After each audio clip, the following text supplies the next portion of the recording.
तमाम वो लोग जो रियल एस्टेट में इन्वेस्ट करने के बाद परेशान थे, सर पर हाथ रखे बैठे थे कि नुकसान हो गया, उम्मीद लगाए बैठे थे कि रियल एस्टेट कब चलेगी, चल पड़ी है, उठ गई है, तेजी आ गई है रियल एस्टेट में। पाकिस्तान में जिन्होंने डॉलर खरीदे हुए हैं वो बेच दें, जिनके पास गोल्ड है वो बेच दें, जिन्होंने बैंकों में पैसे रखे हुए हैं वो वैसे ही निकालना शुरू हो गए हैं। क्यों, कैसे, इस वीडियो को देखें, सब समझ आ जाएगा।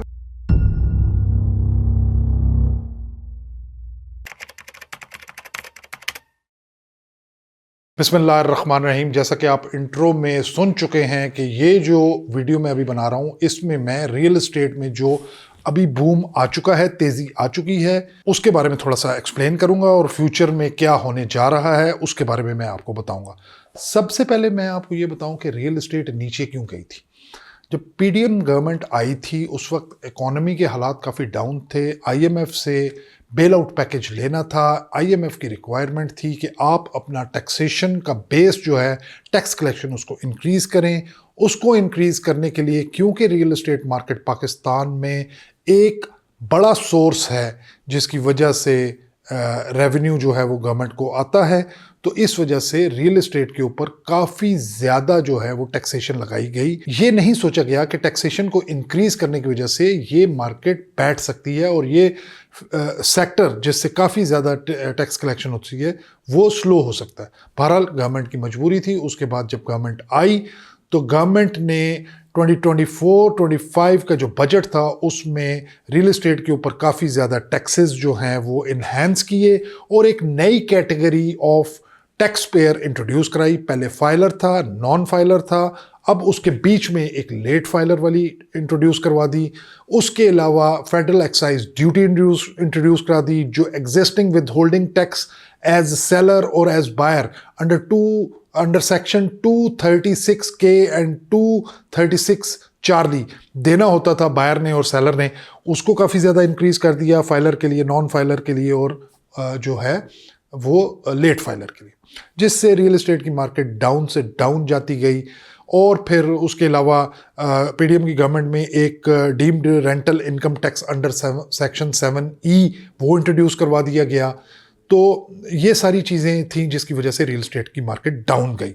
On the other hand government ने जो अपनी मॉनेटरी पॉलिसी की जो थी उसमें जो इंटरेस्ट रेट था, जो पॉलिसी थी वो 21-22% जो है रिटर्न दे रहे थे बैंक, तो लोगों ने अपने पैसे जो थे वो बैंकों में रखे। ठीक, इसकी वजह से रियल एस्टेट मार्केट काफ़ी स्लो हो गई। अब इस बात को तकरीबन 3 साल होने वाले, 2.5 से 3 साल होने वाले हैं। अब जैसे ही गवर्नमेंट थोड़ा सा इकोनॉमिकली स्टेबल होना शुरू हुई तो गवर्नमेंट ने थोड़ी अपनी पॉलिसी में चेंजेस लाए, जिस वजह से काफ़ी ज़्यादा मार्केट में तेज़ी आनी शुरू हुई। अब वो गवर्नमेंट ने क्या क्या चीज़ें की हैं उसके बारे में मैं आपको बताता हूं कि गवर्नमेंट ने पहले तो मॉनेटरी पॉलिसी जो है उसमें चेंजेस ला के आहिस्ता आहिस्ता, जो उनकी मॉनेटरी पॉलिसी कमेटी की मीटिंग होती है which is headed by governor state bank, और उसमें तकरीबन 9 और मेंबर्स होते हैं, डेफिनेटली अंडर फाइनेंस मिनिस्टर। उन्होंने जब उसको आहिस्ता आहिस्ता नीचे लाए, अभी इट स्टैंड्स ऑन 13%। तमाम वो लोग जो बैंक में अपने पैसे रख कर उसमें 20-21% रिटर्न ले रहे थे, अभी वो 13% रिटर्न ले रहे हैं, तो डेफिनेटली उन्होंने पैसा निकाला है। पैसा निकालने के बाद वो कहां पर जाएगा पैसा, वो उन्होंने gold, dollar, real estate, stock exchange, इन चीजों में इन्वेस्ट करना शुरू किया। और भी बिजनेसेस हैं लेकिन ये 3-4 चीजें हैं जिसमें लोग अपना पैसा फेंकते हैं। तो मॉनेटरी पॉलिसी जब उन्होंने नीचे की तो रियल एस्टेट में थोड़ा बहुत पैसा आना शुरू किया, और साथ ही रिसेंटली गवर्नमेंट ने, एफबीआर ने एक नोटिफिकेशन जारी किया जिसको वैसे तो जो है वो मीडिया पे गलत उसको एक्सप्लेन किया गया और क्लिक बेट के तौर पे लोगों ने अपनी यूट्यूब वीडियोस में बताया कि जी जो ओवरसीज पाकिस्तानीज हैं उसके ऊपर टैक्स ख़त्म कर दिया गया है इमूवेबल प्रॉपर्टी खरीदने और बेचने पे, विच वॉज रॉन्ग।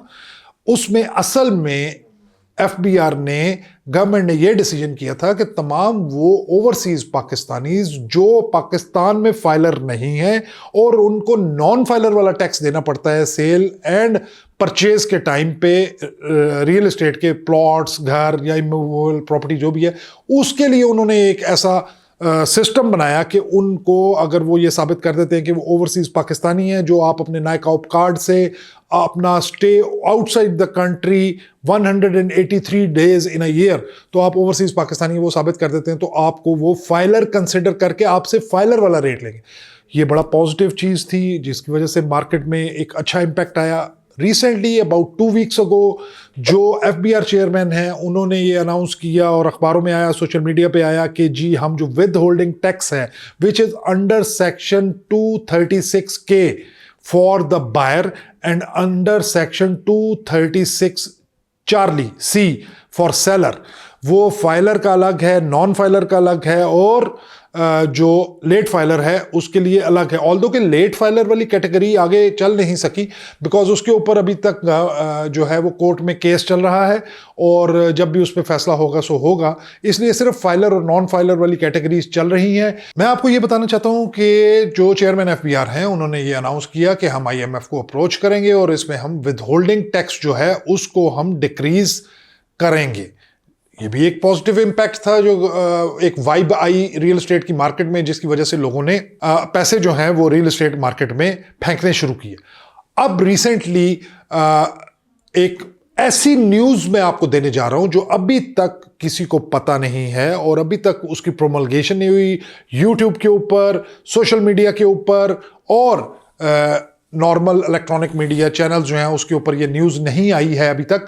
लेकिन मैं आपको ये बताना चाहता हूं कि जो housing ministry of housing and works है उसने एक टास्क फोर्स बनाई है जिसका नाम उन्होंने रखा है, जिसका नाम है task force for development of housing sector, कि पाकिस्तान के अंदर हाउसिंग सेक्टर जो है उसको डेवलप करने के लिए उन्होंने एक कमेटी टास्क फोर्स बनाई है। उस टास्क फोर्स के मेंबर्स जो हैं वो काफ़ी लंबी एक लिस्ट है, वो मैं आपको अभी बताता हूं। तो ये वो चीज़ें थी जिसकी वजह से ये पॉजिटिव इंडिकेशंस आई और रियल एस्टेट मार्केट जो है वो थोड़ी सी चलनी शुरू हुई। गवर्नमेंट ने पहले ही बता दिया है कि हम इंटरेस्ट रेट को सिंगल डिजिट में लेकर आएंगे। 27 जनवरी, डेट याद रखिएगा, 27 जनवरी को मॉनेटरी पॉलिसी कमेटी की मीटिंग होनी है और एक्सपेक्टेड है कि जो इंटरेस्ट रेट है वो 2% और नीचे आएगा।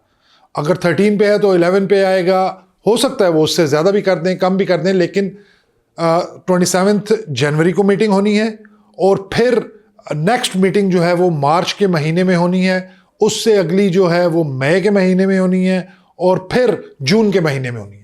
ये नहीं है कि 3-3 महीने के बाद मॉनेटरी पॉलिसी की मीटिंग्स हों। 27 जनवरी, 10 मार्च, 5 मई और 16 जून, ये 4 डेट्स आप याद रखें।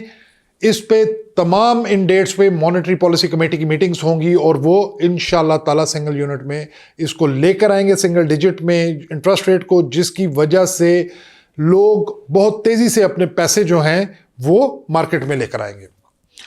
अब मैं एक आपको ऐसी न्यूज़ देना चाहता हूं जो अभी तक सोशल मीडिया पे और मीडिया पे नहीं आई है, लोगों को पता नहीं है, लोगों ने बताया नहीं है, लोगों ने इसके बारे में बात नहीं की है। वो ये है कि ministry of housing and works जो है उसके अंडर एक टास्क फोर्स बनाई गई है जिसका नाम है task force for development of housing sector. ये जो टास्क फोर्स है इसमें जो मेंबर्स हैं उनमें जो मोटा मोटा मैं आपको बताना चाहता हूं कि जी minister for housing and works जो है वो उसके चेयरमैन है, फाइनेंस मिनिस्टर उसके मेंबर हैं, मिनिस्टर फॉर रेवेन्यू जो हैं वो उसमें मेंबर हैं, फिर इसके अंदर नेफ्डा के चेयरमैन जो हैं वो मेंबर हैं, और काफ़ी लंबी इसमें जो है कुछ तकरीबन 14-15 इसके मेंबर्स हैं। कमेटी की एक मीटिंग हुई रिसेंटली अ डे और 2 डेज अगो, जिसमें उन्होंने ये फैसला किया कि वो IMF के साथ केस टेकअप करेंगे रियल एस्टेट के ऊपर जो टैक्सेस हैं उसमें कमी लेकर आने के लिए। और वो क्या क्या उन्होंने डिसाइड किया है टैक्सेशन में क्या करेंगे। नंबर 1, अंडर सेक्शन 236K जो बायर का टैक्स है और फाइलर 3% उसमें देता है, नॉन फाइलर और लेट फाइलर का बहुत ज़्यादा है, उसको वो 0.5% पे लेकर आएंगे।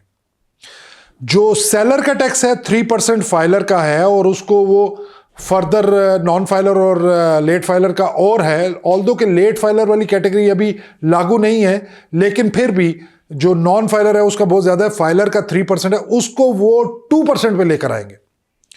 अच्छा, फिर जो गवर्नमेंट ने बजट में इंट्रोड्यूस किया था 15% federal excise duty on any first allottee of any plot, any property, उसको वो बिल्कुल ख़त्म करने वाले।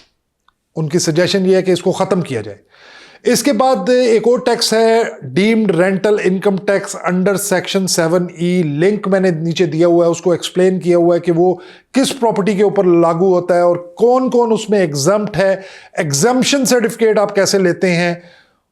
वो उसमें एक है कि आपकी प्रॉपर्टी अगर 25 मिलियन से ज्यादा है, 2.5 करोड़ से ज्यादा उसकी वैल्यू है, तो उसके ऊपर डीम्ड रेंटल इनकम टैक्स होगा। वो कितना होगा, कैसे होगा, उसके लिए एक सेपरेट वीडियो है, उसको आप देख लें। उसको उन्होंने बताया कि वैल्यू 2.5 करोड़ की बजाय 5 करोड़ करने वाले हैं वो। तो डेफिनेटली जब उसको वो ज्यादा करेंगे तो काफी सारे लोग जो हैं वो उसमें एग्जम्प्ट हो जाएंगे। इसके अलावा जो मॉनेटरी पॉलिसी है उसका मैं पहले आपको बता चुका हूं। तो ये जो वीडियो बनाई है मैंने, इसका बेसिक मकसद ये था कि रियल एस्टेट में ऑलरेडी तेजी आ चुकी है, बूम आ चुका है, लेकिन अगले 1 से 2 महीने में आप देखेंगे कि चीज़ों की कीमतें बहुत, चाहे वो फाइल्स हों, चाहे वो प्लॉट्स हों, चाहे वो घर हों, इनमें बहुत ज़्यादा तेज़ी आने वाली है। और यही जो कमेटी जिसका मैंने जिक्र किया है, task force for development of housing sector, इनकी नेक्स्ट मीटिंग जो है वो 27 को है। 27 ऑफ जनवरी को मॉनेटरी पॉलिसी कमेटी की भी मीटिंग है और task force for development of housing, इनकी भी मीटिंग है। Fasten your seat belts, real estate market in Pakistan is going for a roller coaster और बहुत ज्यादा तेजी इसमें आने वाली है। तमाम वो लोग जिन्होंने आज से 2 साल, 3 साल, 4 साल पहले इन्वेस्ट किया था इस होप में कि वो उसमें उनको कोई बेनिफिट होगा, और फिर रियल एस्टेट मार्केट डाउन होने की वजह से वो बहुत ज़्यादा परेशान थे, उनके लिए खुशखबरी ये है कि परेशानी छोड़ दें और इंशाल्लाह ताला उनका तमाम लॉस जो है वो रिकवर हो जाएगा। तमाम वो लोग जिनको मैं कहता था कि आप लॉस में नहीं हैं, जब तक आप अपनी प्रॉपर्टी बेच नहीं देते, एक चीज़ आपने करोड़ रुपए की खरीदी है, उसकी वैल्यू 30 लाख 40 लाख हो गई है, जब तक आप उसको बेचेंगे नहीं आप नुकसान में नहीं है, क्योंकि चीज़ आपके पास है। अब वो खुश हो जाएं क्योंकि ये जो लॉस है वो रिकवर होगा और इंशाल्लाह ताला वो प्रॉफिट में जाएंगे। कोई भी आपकी क्यूरी हो, कोई भी क्वेश्चन हो, तो आप मुझे कांटेक्ट करें व्हाट्सएप के ऊपर, कमेंट्स में भी आप लिख सकते हैं। Thank you very much for watching this video. Like करें, सब्सक्राइब करें, शेयर करें और कमेंट करें। Thank you.